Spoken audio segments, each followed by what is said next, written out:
Welcome to Donmar TV News Channel. Naniniwala si Vice President Leni Robredo na hindi mapoprotektahan ng Pilipinas ang mga interes nito sa West Philippine Sea sa bilateral talks kasama ang China. Ayon kay Robredo, matagal nang sinasabi ng mga eksperto na hindi makakatulong sa atin ang bilateral talks sa China dahil mas maliit na bansa ang Pilipinas. Iginit ng pangalawang Pangulo na hindi patas ang katayuan ng dalawang bansa. Noong 2016, isinusulong pa ng Vice Presidente ang multilateral approach kung saan ay hinihimok niya ang gobyerno na makipagtulungan sa ibang mga bansa. Kumpiyansa ang Vice Presidente na magiging patas ang laban kung magkakaroon ng Pilipinas ng mga kaalyado na may parehong hinaing laban sa China. Iginit pa ni Robredo na 2 araw matapos ang virtual meeting ng mga opisyal ng Pilipinas at China para sa 6th engagement ng Bilateral Consultation Mechanism on the South China Sea. Matatandaan na itinatag ni na Pangulong Rodrigo Duterte at Chinese President Xi Jinping ang BCM nang sila ay magpulong noong 2016. Ngayong inaasahan po ng Pilipinas ang suporta militar mula sa Amerika sakaling lusubin ng China ang mga barko natin. May mga nagtatanong po kung sakop nga ba ng Mutual Defense Treaty sa pagitan ng Pilipinas at Amerika ang West Philippine Sea. Alamin natin sa pagtutok ni JP Soriano. Aminado ang Pilipinas na walang panama ang lakas militar nito kumpara sa superpower na China. Pero ang isa sa sinasandalan nito, lalo na sa usapin ng agawan ng teritoryo sa West Philippine Sea, ang Amerika at ang kasunduang Mutual Defense Treaty. Nilagdaan noong August 30, 1951. Nakasaad sa tratado na kinikilala ng Pilipinas at Amerika na kapwa mapanganib sa kanila ang armadong pag-atake sa dalawang bansa sa Pasipiko. Kaya kapwa sila magtutulungan upang harapin ang panganib na ito. Lunes ng gabi ipinunto ni dating Senate President Juan Ponce Enrile na kung babasahin ang Mutual Defense Treaty o MDT, hindi daw nito saklaw ang West Philippine Sea. Ito rin daw ang sinabi sa kanya noon ng mga opisyal ng Amerika. Kung may mangyari sa West Philippine Sea between China and the Philippines, ay hindi natin magagamit yung Mutual Defense Treaty. Although, pagkausap mo ang mga opisyalis ng Amerika, sasabihin na, we will help you, we will protect. Ang linaw na sinabi ni Enrile, hindi natin magagamit yung Mutual Defense System, Mutual Defense Treaty na yan, okay? Pero pagkakausap yung mga Amerikano, sasabihin nila, okay lang yan, protektahan namin kayo, tutulungan namin kayo. Diba? Pero sinasabi ni Enrile dito, simple lang naman Sa madaling salita, yung mga, sorry na, wag ko kayo magagalit, pero gusto ko pa rin ng visa. Itong mga Amerikano to, mangangako lang yan. Sasabihin lang sa'yo, sige, pag kayo ginera, pag kayo tutulungan namin kayo. Yan yung sinasabi ni Enrile ayon sa kanyang karanasan. Natutulong sila pagka alam mo yun, may pakinabang sila. Pero kung wala naman, iiwas sila. You will come to your rescue. But when the nitty-gritty is there, hindi natin maasahan yan. Ang linaw na sinabi. So, ibig sabihin, sabi ni Enrile, sasabihin talaga ng Amerika. Sasabihin niya ng Amerika na tutulungan tayo. Pero pag dumating na tayo doon sa issue ng nitty-gritty nga, biglang mawawala na niya Amerika. Yan ang sinasabi ni Enrile. Ngayon, itong news na to, pinalalabas na kesyo kinokontra daw ni Enrile yung sarili niya.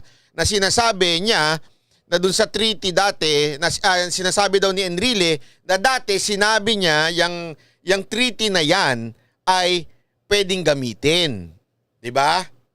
Na sabihin natin na tulungan tayo ng Amerika. Ang sinasabi lang ni Enrile dito, yung mga treaty na yan, okay yan. Ang problema, pagdating ng totoo na, wala na.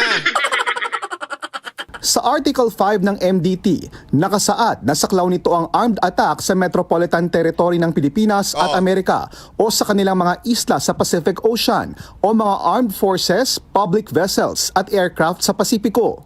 Walang binanggit na South China Sea. Ang Pacific Ocean nasa pagitan ng Pilipinas at Amerika, habang ang South China Sea nasa kabilang bahagi ng Pilipinas, palayo sa Amerika at mas malapit sa China. Oo. Ang bahaging ito ng South China Sea, ang tinatawag nating West Philippine Sea, ang ating Exclusive Economic Zone o EEZ. Sa press conference noong 2019, Ninoy US Secretary of State Mike Pompeo, inihayag niya ang kahandaan ng Amerika na umalalay sa Pilipinas sa South China Sea sa bisa ng MDT. As the South China Sea is part of the Pacific, any armed attack on Philippine forces, aircraft, or public vessels in the South China Sea would trigger mutual defense obligations under Article 4 of our Mutual Defense Treaty. Noong isang buwan din, nakausap ni DFA Secretary Teddy Boy Locsin ang kasalukuyang US Secretary of State. Kasi sa akin, simple lang dito eh. Nonsense na lahat yan. Lahat yan, papel na lang. Ang tanong, yung totoo. Pagka may nangyari ba, tayo ba talaga tutulungan sa tingin ninyo ng Amerika? Sa tingin ninyo, makikipaggera ang Amerika para sa atin? Sa tingin nyo, kung siguro meron silang kapakinabangan na ay ginigera na rin sila, tinaagaw na rin yung kanilang Oo, gegera sila. Pero kung para sa atin, tutulungan tayo. Anthony Blinken at inulit ng US official na applicable ang MDT sa South China Sea. Sa pinakahuling... Grabe sabi tuloy nito ni Madam Marlene. Parang yung jowa ko lang na puti. Nadamay tuloy yung jowa niyang puti. Na all talk, no action, mga animal, ang mga yan, you cannot be trusted. Hayag ni US President Joe Biden, binanggit niya ang South China Sea.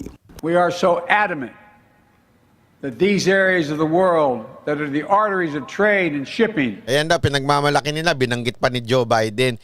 Remember, these are all politician. Hindi naman nila pwedeng, hindi namin kayo pagtatanggol. Diba? Remain peaceful, whether that's the South China Sea, the Arabian Gulf, and increasingly the Arctic. It's of vital interest to America's foreign policy to secure unimpeded flow of global commerce. Hinihingan pa namin ng komento si Locsin tungkol sa MDT.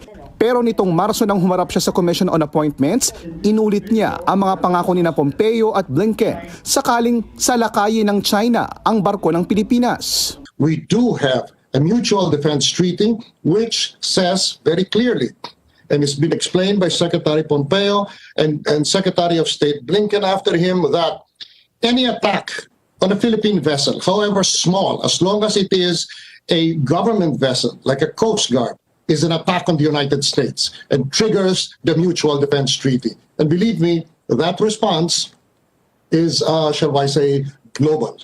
Puna naman, retired Supreme Court Senior Associate Justice Antonio Carpio, kinokontra ni Enrile ang sarili sa pagkasabing hindi sakop ng MDT ang South China Sea. Sa pahayag daw ng dating senador na nailathala noong 1992, sinabi ni Enrile na ang MDT ay pwedeng i-apply sa South China Sea batay sa paliwanag ni US Secretary of State Cyrus Vance Jr. Pero itinanggi ito ngayon ni Enrile. It has always been my position because I talked to the Americans about the Mutual Defense Treaty at hindi nila kinikilala ang West Philippine Sea or South China. So ayan daw, sinasabi ngayon na bakit sinabi mo noon, yan yung sinasabi ni Carpio, sinabi mo noon. Ang sinasabi nga ni Enrile, nakausap niya yung Amerika. Oo, siguro nung sinabi niya yun, dahil yun ang sinabi sa kanila. Pero ngayon na nakausap niya yung Amerika is kasi posible naman iba yung sinasabi ng Amerika sa harap ng kamera at sa harap ng mga opisyal natin. O kaya ng mga kaibigan nila. Treaty area ng Mutual Defense Treaty.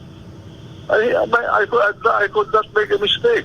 So Senator, you never mentioned in the past that the West Philippine Sea is included in the MDT. Never. Lunes ng gabi rin, sinabi ni Enrile na walang choice ang Pilipinas kundi makipagnegosasyon dahil mas malaki ang mawawala dito kung gagalitin nito ang China. Pero ayon sa journalist na si Marites Vitug, iba ang sinabi sa kanya ni Enrile noong makapanayam niya ito noong November 14, 2016. Noon daw sinabi ni Enrile na dapat i-assert. Alam mo kung ano yung naalala ko dito? Naalala ko tuloy yung sinabi ni General Luna doon sa pelikula. Sa pelikula, para kayong naniniwala saan? Sa pag-ibig ng ganyan. Ganyan no ang ay nako. Alam mo yon, ito hindi naman sa ano pero wala akong alam na puta pero pasensya na. Siyempre, meron ka ba naman makitang kunwari, binabayaran mo yung tao na makipagtalik sa'yo, di ba? Anong, sa tingin mo, sasabihin sa'yo niya na, ay, ayoko sa'yo, hindi, di ba, siyempre, ipepeke ka niyan, di ba?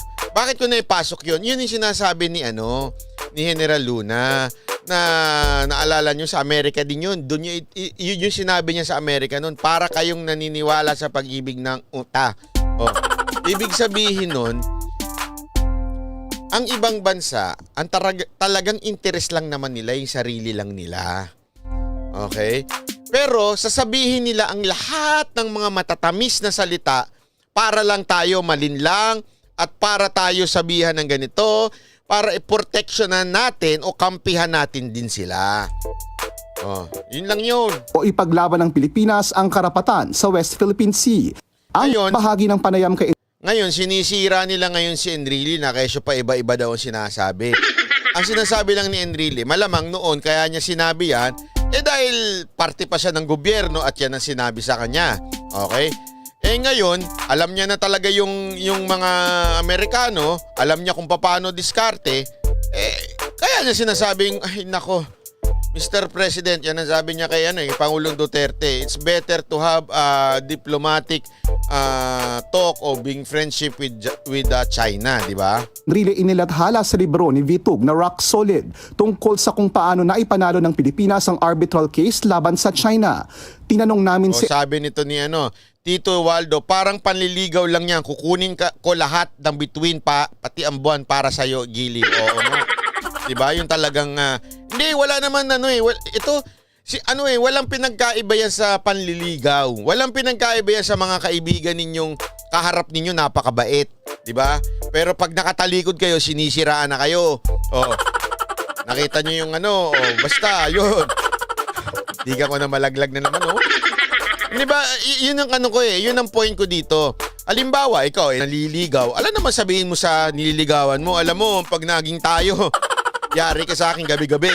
Hindi, di ba? Sasabihin mo doon sa nililigawan mo, ganito, alam mo, pag ako minahal mo, pag sisilbihan kita, pag ako minahal mo, magiging tapat ako sa'yo, hindi kita lolokohin. Ikaw, you are my everything. Lahat na ng pambobola gagawin mo, di ba? Lahat sasabihin mo. Bakit? Ang bobola ka Di ba? Para lang masabi mo na mapa-oo mo yung tao. Yan ang totoo niyan. Pero pagka naging kayo na, ayun na, change oil na lang, change oil. Panay na ang change oil. Di ba? Kung kanin-kanino ng petsa napupunta. Hindi, walang biro. Yan naman talaga ang totoo Wala din pinagkaiba yan sa relasyon natin sa ibang bansa. Yung mga ibang bansa na yan, syempre, formal-formal, diplomatic way. Ito, ganyan-ganyan. Magiging tutulungan namin kayo, bibigyan namin kayo ng Pero pag may problema na, balang kayo sa buhay nyo. Di ba? Ano masasabi mo, Ninyo Barzaga? Nandito kayo si Ninyo Barzaga. Yung idol nating di ba? Ganyan lang naman, di ba? Pag nambobola ng mga di ba, Ninyo Barzaga? Tuloy natin. Enrile tungkol dito. Hindi ko natatanda. Kuya Byron, Sunday night pa, Metro Manila po ako. See you on Monday. Uy, see you. See you on Monday. Nandito na yung yung vitamins mo, ha? Na galing doon sa, ba yun? Calbit ba yun? Asan na ba yung lintik na vitamins na yun? Wala na naman siya. Basta yung vitamins mong kalbit, ha? Masarap. Maganda yun sa katawan. Binigyan ka ng dalwa para maibigay mo sa ating mga kaibigan, ha? You don't recall And besides, even if I Ayun, Calbit C. Salamat, Diego Latigo. get position something like that, if I learn later on, I don't know. But there was an error in my perception. I have a right to correct my perception. Also, which senator? You don't recall talking to her, but you change your perception. Ano po? Yeah, I don't recall having been interviewed about the West Philippine Sea by Marites Vito. Alam mo, ang basa ko lang talaga dito, talagang parang sinisiraan na to si Enrile, di ba? Siyempre parang nakahanap ng ng butas itong mga dilawan o kaya itong mga nasiraan siya sa sinabi niya na dapat maging friendly tayo sa China. Hinahanapan na ngayon siya ng butas para sirain kasi basag sila dun eh. Basag talaga sila sa meeting ni Enrile at ni Pangulong Duterte. Doon, these people are not hindi ito yung mga pipitsuging bitter na mga associate justice ha. Ito yung mga talagang totoong nanilbihan sa gobyerno at alam pagdating mo sa issue ng geopolitics di ba? The Coming War on China documentary kung paano mangako ang Amerika. Saan ba napapanood yan? Mapanood nga yan. Panoorin natin yan ha. Tapos i-discuss din natin yan dito ha.